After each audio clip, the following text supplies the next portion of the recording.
प्यारा पाकिस्तान की तरफ से तमाम नाजरीन को अस्सलाम वालेकुम। नाजरीन, आज हम बात करेंगे 2008 से लेकर 2019 तक पाकिस्तान के मुख्तलिफ इदारों के बारे में, जिनमें PIA, रेलवे, पाकिस्तान स्टील शामिल हैं। और हम कोशिश करेंगे कि थोड़े से वक्त में बहुत मुख्तसर सी बात करें। नाजरीन, सबसे पहले हम बात करते हैं PIA के बारे में। नाजरीन, अगर PIA की बात करें तो अगर 1960 में देखा जाए तो PIA दुनिया की बेहतरीन एयरलाइन थी और 2018 में ये दुनिया में तीसरे नंबर पर थी बदतरीन एयरलाइंस की लिस्ट में। ये है इसका सफ़र। आज हम कोशिश करेंगे कि इसके चंद बिलखुसूस बहुत मुख्तसर से हिस्सों पे नज़र डालें कि 2008 से लेकर 2019 तक इसके साथ हुआ क्या और इसको कैसे जलील करवाया गया दुनिया में। और नाजरीन, 2008 में जब ये एयरलाइन पीपल्स पार्टी को मिली तो 70 अरब रुपीस के इसके खर्चे थे एक साल के, जो कि 2019 में 400 अरब क्रॉस कर चुके थे।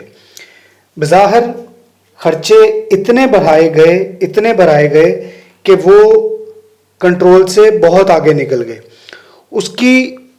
उसके डिफरेंट तरीके थे उसको टारगेट को अचीव करने के लिए। जाहिर है टारगेट तो बर्बादी था, टारगेट तो इसको क्लैप्स करना था, तोड़ना था, ख़त्म करना था।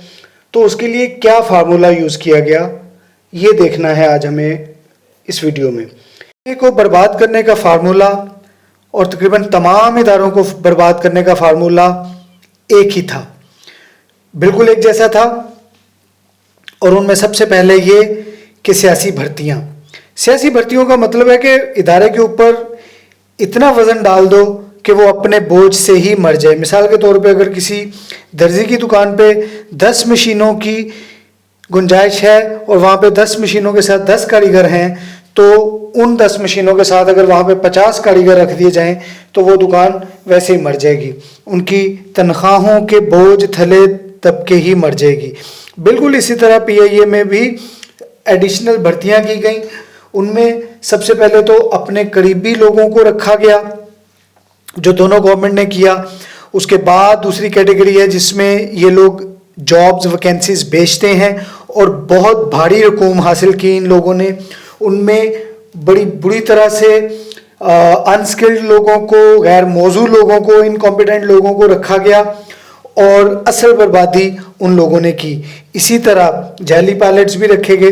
फिर एक कैटेगरी होती है, अच्छा इससे पहले मैं आपको एक चीज़ बताऊं कि इनमें से ऐसे लोग भी होते हैं जिनकी सिर्फ हाजिरियां लगती थी, तनख्वाहें लेते थे, कभी इदारे ने उनको नहीं देखा था कि ये लोग यहाँ भी काम करते हैं। अच्छा, दूसरी चीज़ ये कि एक कैटेगरी ऐसी होती थी बड़ी ख़ास किस्म की, जैसे शाहिद खाकान अब्बासी थे वहाँ पे 1997 से लेकर 99 तक और एज ए चेयरमैन। और वो ऐसे लोग इसलिए भी जाते थे कि एक तो बर्बादी ठीक से कर सकें और दूसरा ये कि बिल्कुल फिल्मों की तरह सारे राज, सारे सीक्रेट्स लेके बाद में अपनी दुकान खोल सकें। और आपने देखा कि 2003 में उन्होंने ये ब्लू स्टार्ट की, जो कि पहले स्टार्ट करनी थी अगर 2 साल उनको कैद ना होती तो। और फिर PIA कहाँ गई और एयर ब्लू कहाँ निकल गई।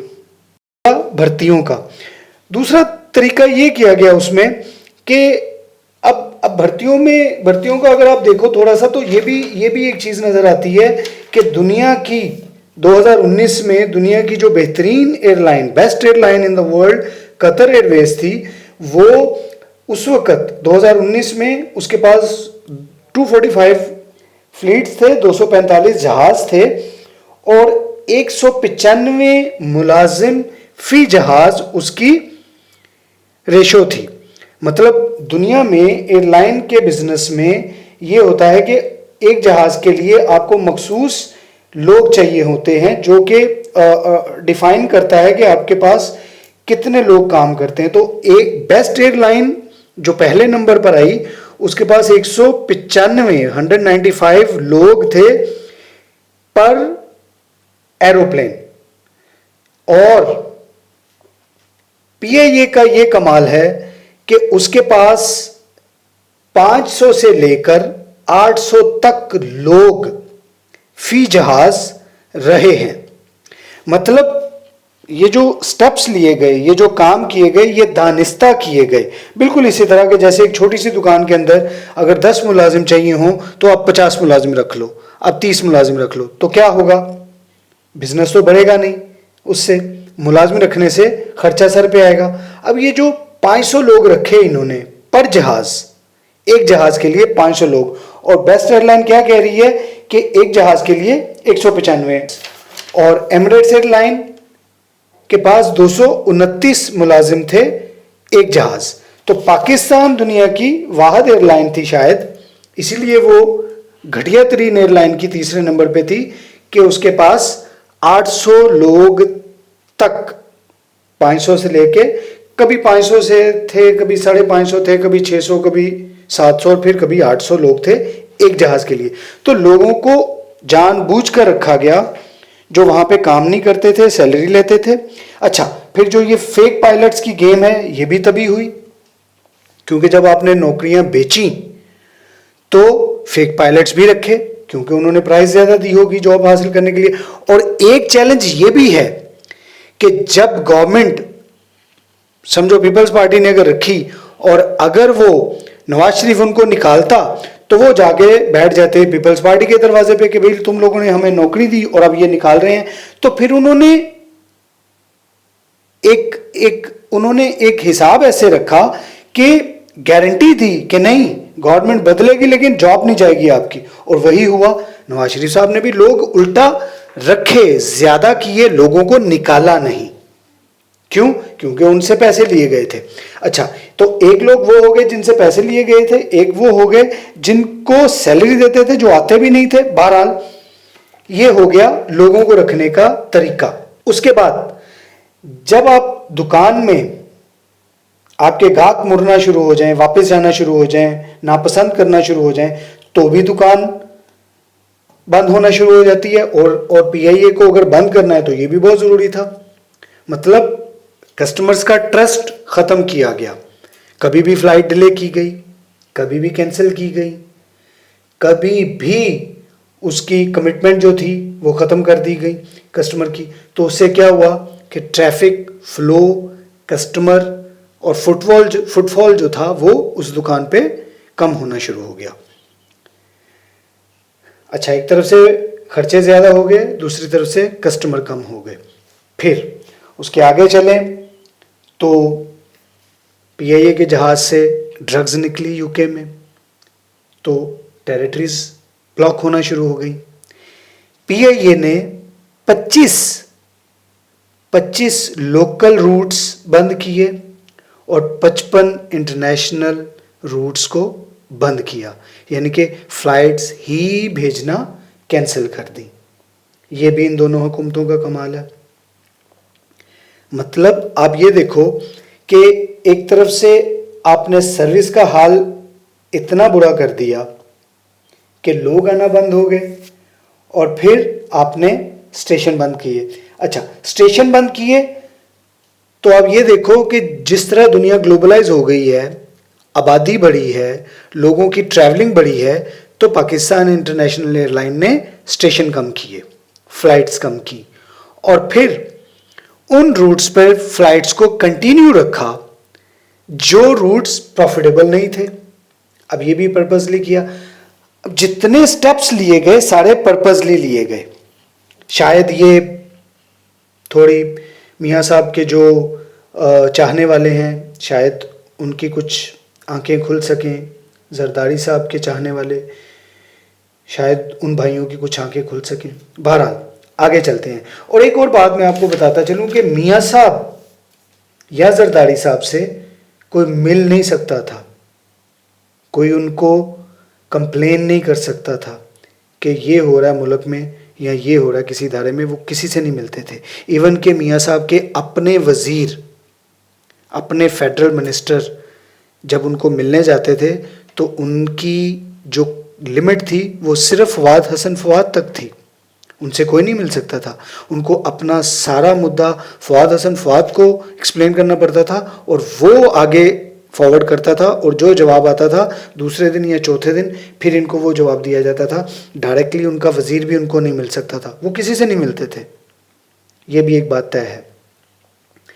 उसके बाद फिर इन लोगों के अपने विजिट्स, अपने दौरे, जो यहाँ बात शायद करने वाली नहीं है लेकिन मैं थोड़ी सी मुख्तसर सी कर दूँ कि मियाँ शरीफ साहब ने, मियाँ नवाज़ शरीफ साहब ने, जो बाद में मियाँ बने, पहले नवाज़ शरीफ ही थे, बाद में मियाँ मोहम्मद नवाज़ शरीफ साहब बन गए, उन्होंने टोटल 262 दिन दौरे किए अपनी दौरे हुकूमत में, जिनमें से 24 दौरे यूके के थे और 20 ज़ाती थे। और अगर उसमें से कोई दौरा कंटिन्यूस 1 महीने का था तो वो 1 महीना जहाज़ यूके में खड़ा रहता था। जैसे लास्ट एक दफ़ा वो अपने 32-34 सूटकेस लेके चले गए थे और लोग कहते थे वो वापस नहीं आएंगे। बहरहाल वो दिलेर आदमी थे, वापस आए, उम्मीद है कि अब भी वापस आएंगे। तो ये उनके ज़ाती, अब बात यहाँ पे ये भी करने वाली है कि ज़ाती दौरे उनके 20, कारोबार उनका है कोई नहीं, बकौल उनके प्रॉपर्टी उनकी थी कोई नहीं बाहर, तो वो 20 ज़ाती दौरे क्यों थे, क्या वो करते रहे वहाँ पे। आप खुद सोचो कि आज की हुकूमत, इमरान खान साहब तो एक भी ज़ाती दौरे पे नहीं गए। वज़ीर आज़म का तो मतलब होता है वज़ीर यानी कि मज़दूर, नौकर, आज़म सबसे बड़ा, यानी कि सबसे बड़ा नौकर रियासत का 20 ज़ाती दौरे यूके के करता है।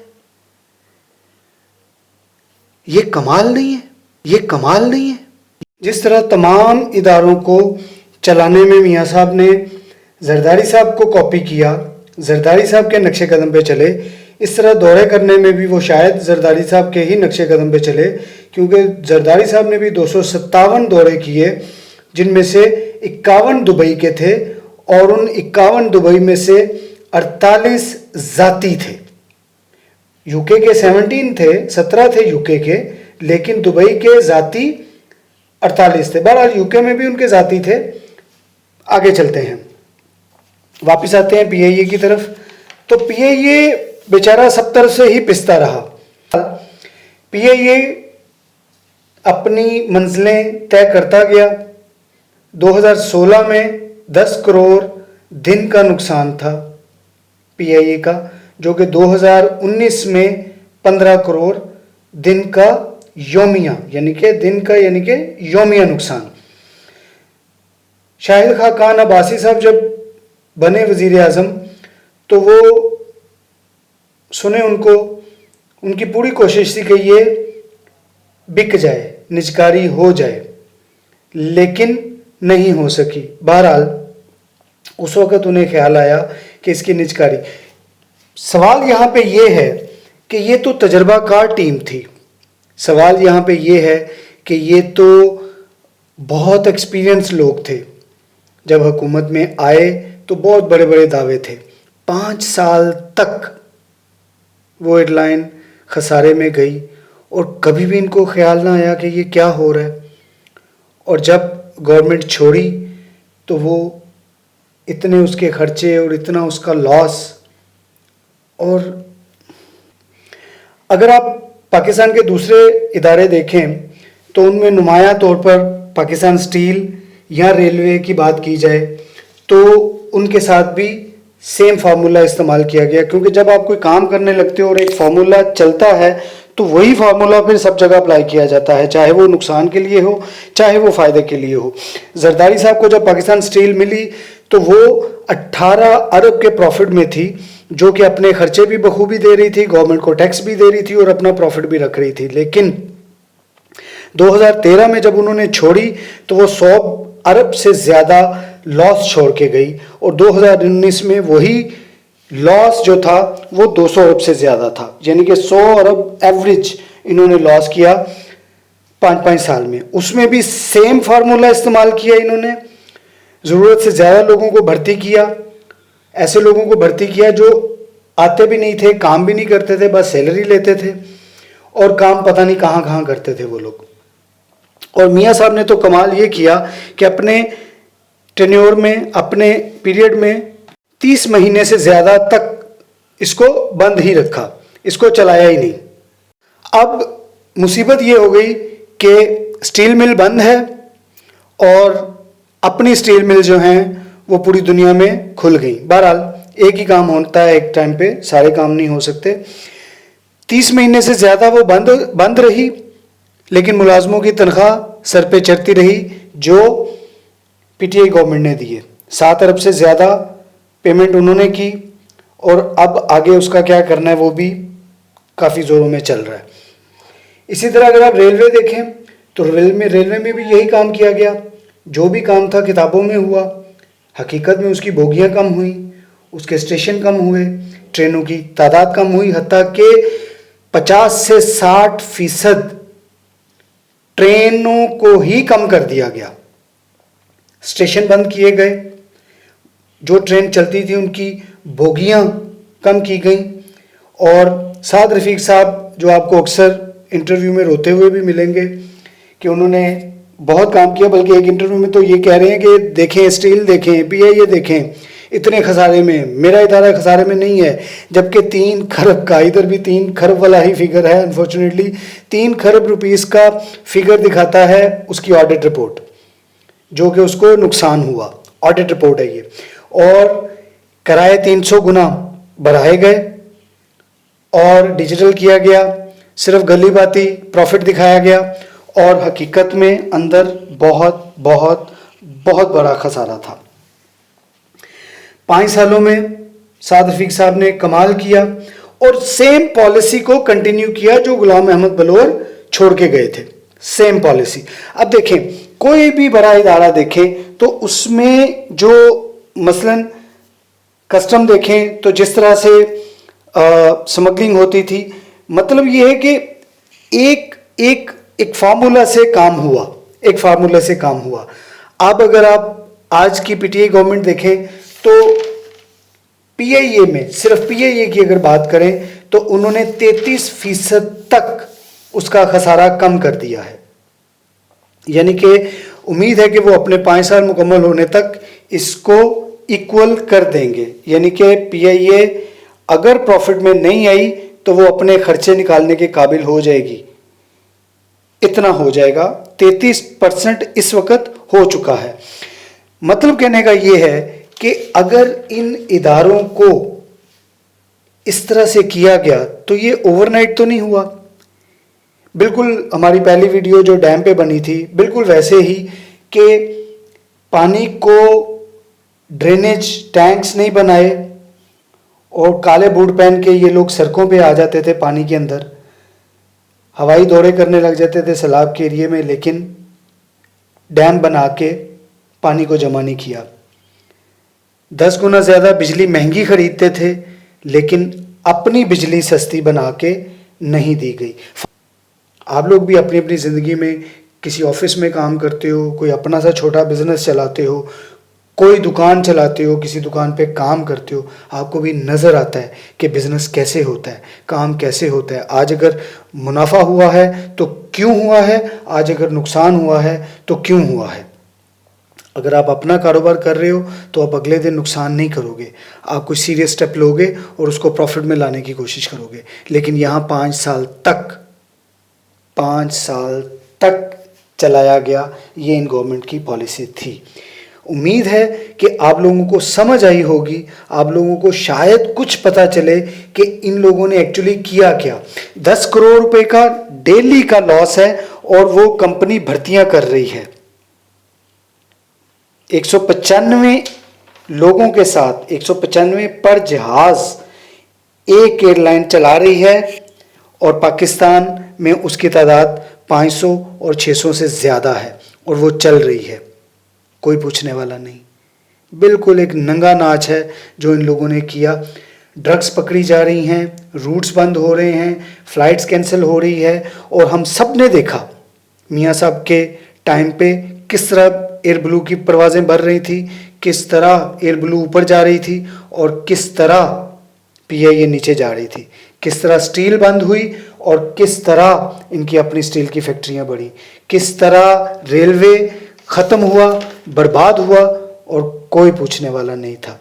बहरहाल उम्मीद है कि हम रिकवर कर रहे हैं और बहुत ज़्यादा रिकवर करेंगे इंशाल्लाह, बहुत आगे जाएंगे। और मेरी ये वीडियो उम्मीद है कि मेरे प्यारे भाई कुछ समझेंगे, कुछ सोचेंगे, उनको ये वीडियो कुछ सोचने पे मजबूर करेगी।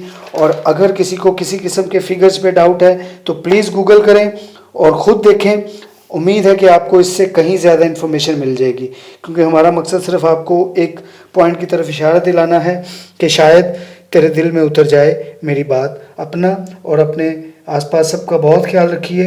अल्लाह हाफिज़। अल्लाह हाफिज़।